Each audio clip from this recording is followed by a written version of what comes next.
আমরা একটা মাফিজ নিচ্ছি, সেই জন্য ফার্স্টে একটা বাস্কেট নিতে হলো।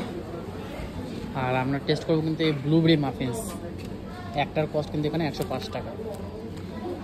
এখানে কিন্তু রিজনেবল কস্টে অনেক কিছু পাওয়া যায়, 100, 300, 200, 300 টাকার মধ্যে ভালো ভালো খাবার পাওয়া যায়। তোমরা চাইলে কিন্তু এখানে এসে ভিজিট করে খেতে পারো।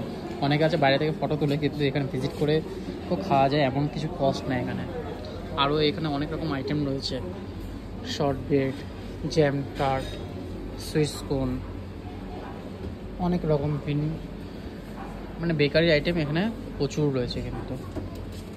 আর ব্লুবেরিটাই নেবো, খালি ব্লুবেরিটাই টেস্ট করি আমরা। এখানে রয়েছে পিৎজা, রয়েছে ভেজ কুইন পাই, আচ্ছা চিজ পাই, অ্যাপেল পাই, আর এখানে নানারকম পেস্ট্রি রয়েছে। আমার চকলেট রোলটাও ভালো লেগেছিলো। এখানে ব্রেকফাস্ট করলাম, মিষ্টি হয়ে যাবো সেজন্য খেলাম না। প্যারিস ব্রেস্ট রয়েছে, আর এখানে সব চকলেটের আইটেম রয়েছে কিন্তু। আর এখানে তো বার্থডে কেক টাইপের সব কিছুই রয়েছে, আইটেম এখানে প্রচুর রয়েছে। আর এটা হচ্ছে ক্যাশিয়ার, এখানে বিল করতে হবে, এখান থেকে ফার্স্টে কালেক্ট করে নিয়ে বিল করতে হবে।